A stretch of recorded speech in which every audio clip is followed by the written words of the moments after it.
You ever wonder why Diddy pushed so hard to end up in Fort Dix? I mean, the man's facing almost 4 years behind bars, and instead of worrying about his appeal, he's out here trying to handpick his prison like it's a hotel reservation. But maybe there's more to it. Maybe it's not just about comfort. Maybe it's about control. Alright guys, let's talk about what just went down in that courtroom, because this time, even Diddy's charm couldn't save him. The judge didn't flinch, didn't fold, and definitely didn't play along. The message? Loud and clear. No special treatment. The same man who once moved the industry with a single call just got told no by the one person he couldn't influence. Judge Arun Subramanian. This is the same federal judge who handed down that 50-month prison sentence, and now he's made another bold move, denying Diddy's request to serve time at Fort Dix. Now, if you don't know, Fort Dix isn't your average prison. It's a minimum security federal facility in New Jersey, the kind of place where white-collar offenders, ex-politicians, and the occasional celebrity end up. Clean dorms, open movement, educational programs, drug rehabilitation, and yes, a bit more comfort. Diddy thought that's where he'd ride out his 50 months, surrounded by familiar faces, maybe even some protection. He reportedly had connections there, people he believed could guarantee his safety. But Judge Subramanian said otherwise. According to court documents, Diddy's lawyers pushed for Fort Dix, claiming it would be safer for him and allow easier access to the Residential Drug Abuse Program, RDAP. The prosecutors didn't object, saying they didn't care where he went. But Subramanian still refused to name Fort Dix specifically, only recommending that Diddy be placed somewhere near the New York City area, closer to legal counsel and family access, but that's it. No luxury, no loopholes, no Fort Dix. And here's where it gets interesting. People close to the case say Diddy was devastated when he heard the ruling. He wasn't expecting that kind of pushback from the court, especially after months of trying to craft a softer image in front of the media. Remember, he's the guy who once bragged about uniting street crews from LA to New York, claiming everyone respected him. But now, that same network can't shield him. Not from this judge, not from the Bureau of Prisons, and not from the reality of where he's going.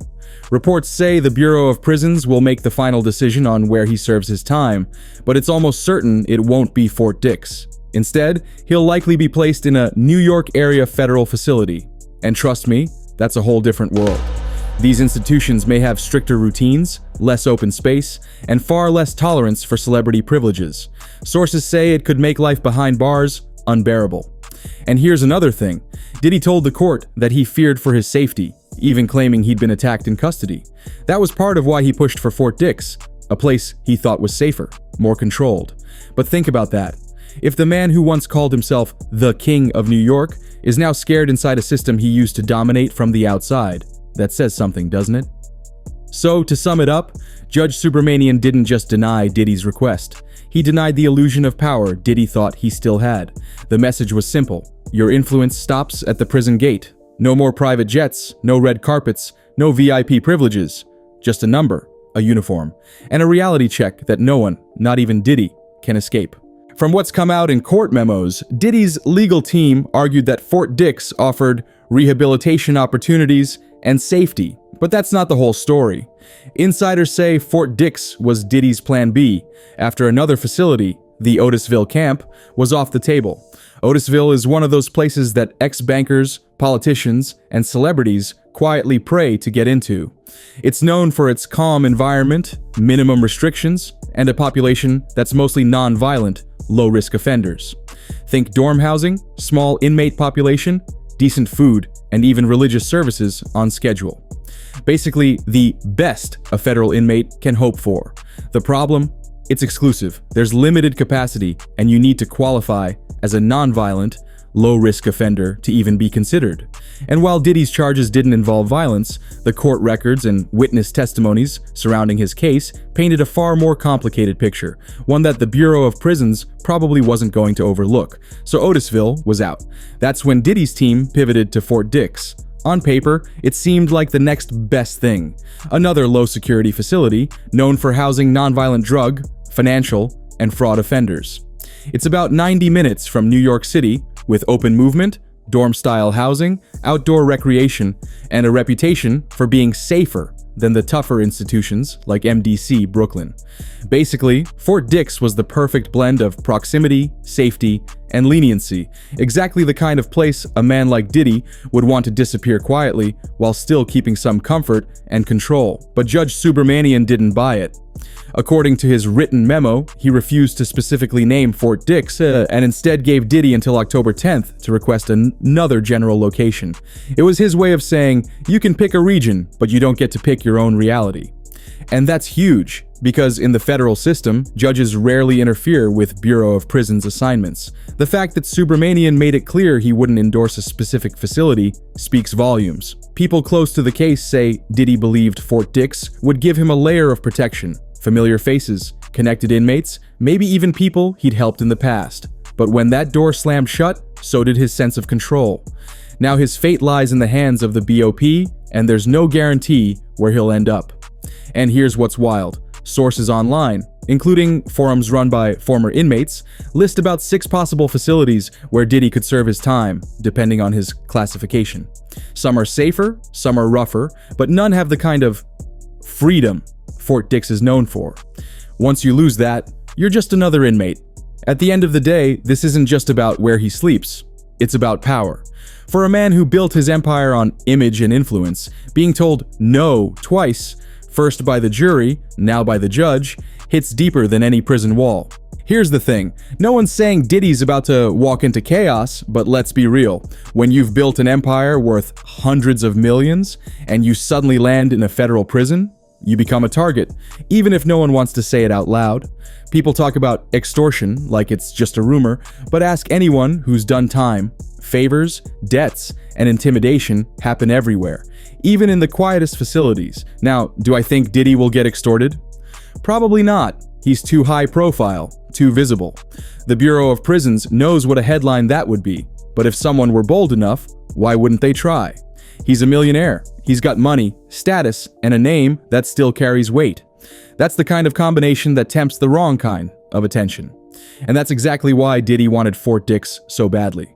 The place is known for its open campus feel. Less confrontation, fewer restrictions, and most inmates just want to finish their sentence and go home. It's one of the safest, calmest low-security facilities in the federal system. In contrast, the other New York area prisons, they're not exactly easy living. Take Otisville, for example. That's the other name floating around the table. It's considered a low to medium security facility. Not chaotic like MDC Brooklyn, but definitely not club-fed like Fort Dix. People in Otisville usually have longer sentences, which means they've got less to lose.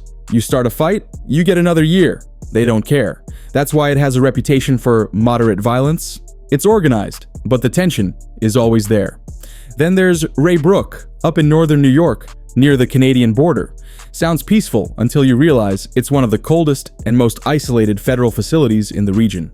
The population is mixed, some white-collar offenders, some with violent pasts, and the conditions are strict.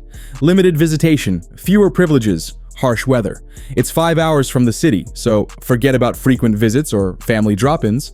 It's the kind of place where isolation hits harder than the sentence itself. Danbury, the other option that used to house male inmates, is now primarily a women's facility. It was once considered one of the better low-security placements, but that door's closed. So what's left?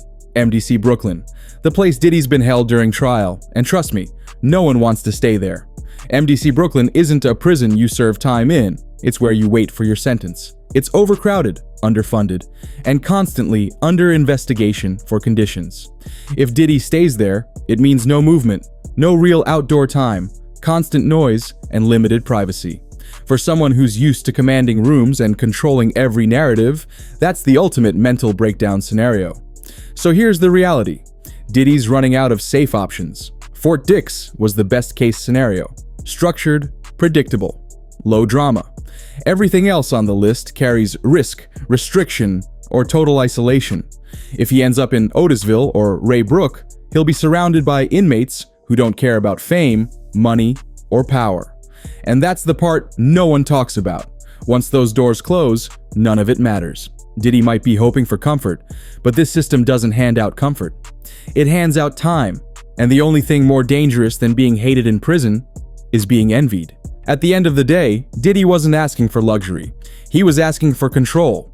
He wanted to serve his sentence somewhere close to New York, somewhere safe, low in violence, and open in structure. And that's why he kept pushing for Fort Dix. Because if you strip away the celebrity image, the private jets, the parties, what's left? A man who just doesn't want to feel trapped. Fort Dix is one of the few federal prisons without traditional cells. Let that sink in. There are no rows of bars clanging shut every night. Instead, inmates live in open dormitories or cubicle-style units with far more freedom of movement.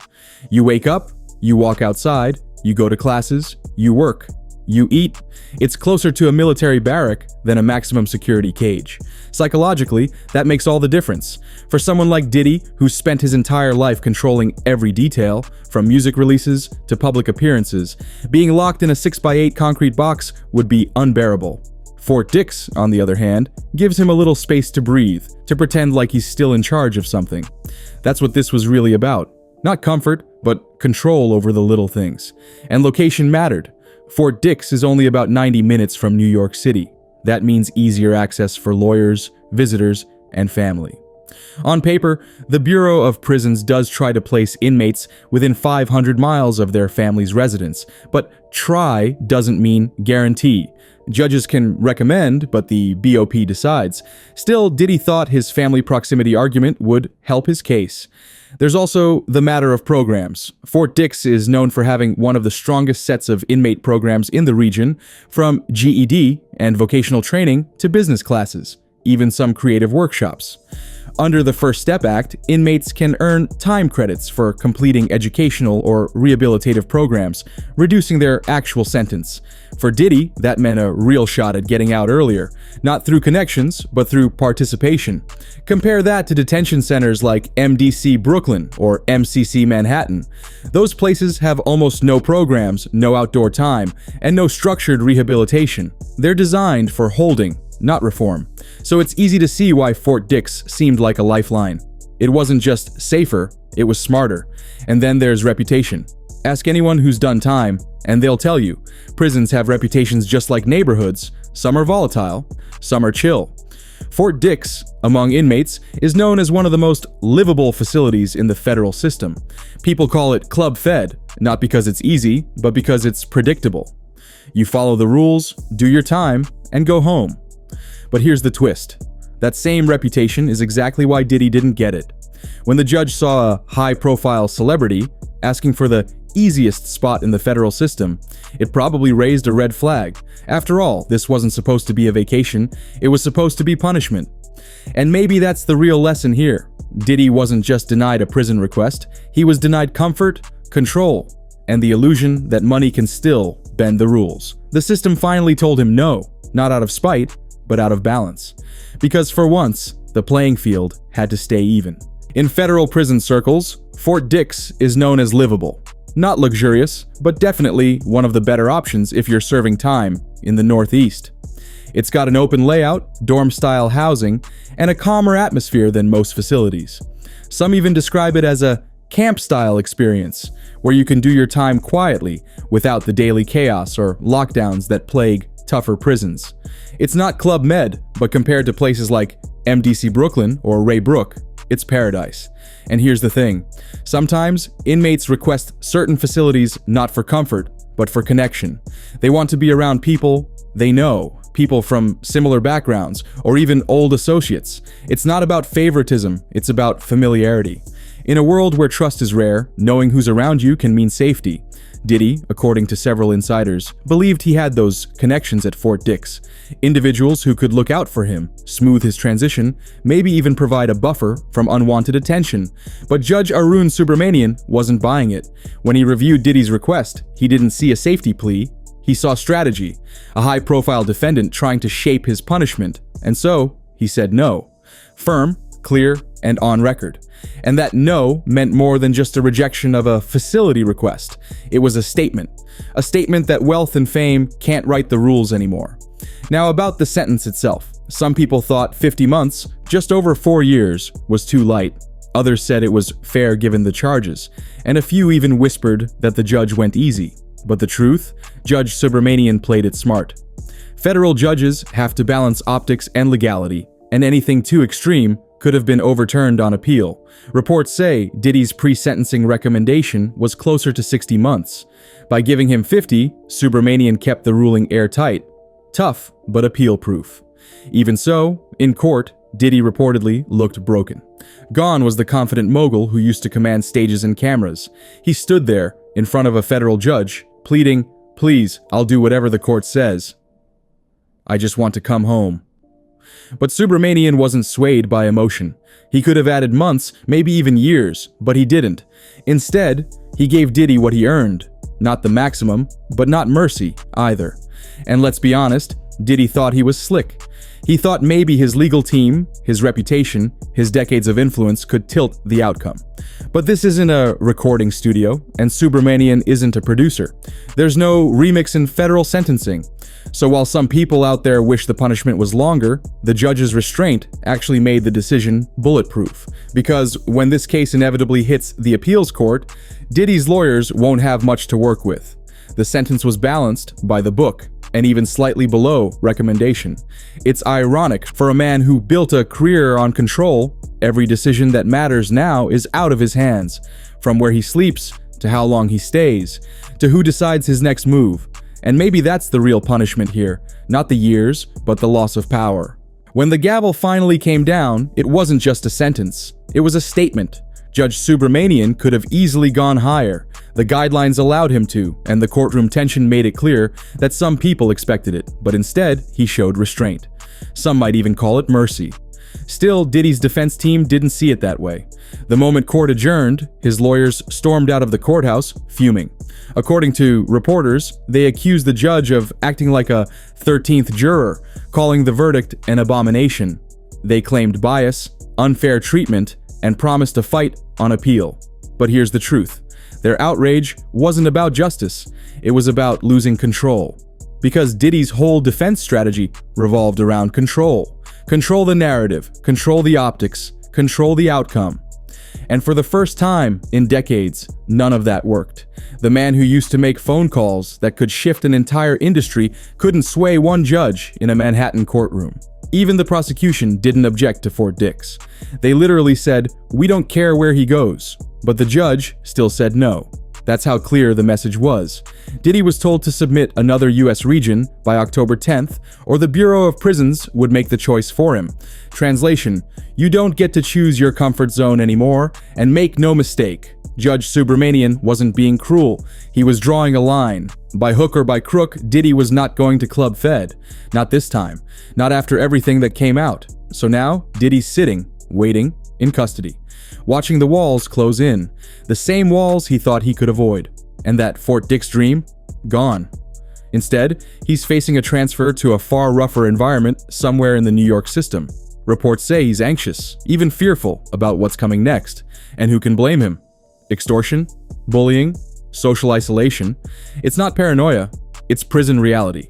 Let's not forget, just a few days before this ruling, his team was celebrating outside the courthouse, convinced he'd be walking free soon. Cameras flashing, smiles everywhere. They thought they had it in the bag. But inside that same courthouse, a federal judge was already writing an order that changed everything. And now, that celebration feels like a lifetime ago. Diddy's still behind bars. The man who once stood above the industry is now reduced to waiting on bureaucratic paperwork, a case number, a prison assignment, a date on the calendar. The irony couldn't be sharper. There's a lesson here, one bigger than celebrity or scandal. The system might move slow, but it moves eventually. Even the most powerful learn that no one stands above it. And maybe that's why this story resonates, because it's not just about punishment, it's about balance. So yeah, Judge Subramanian could have added years, but maybe he knew the real sentence wasn't the time, it was the fall. Because power can protect you for years, but it can't save you forever.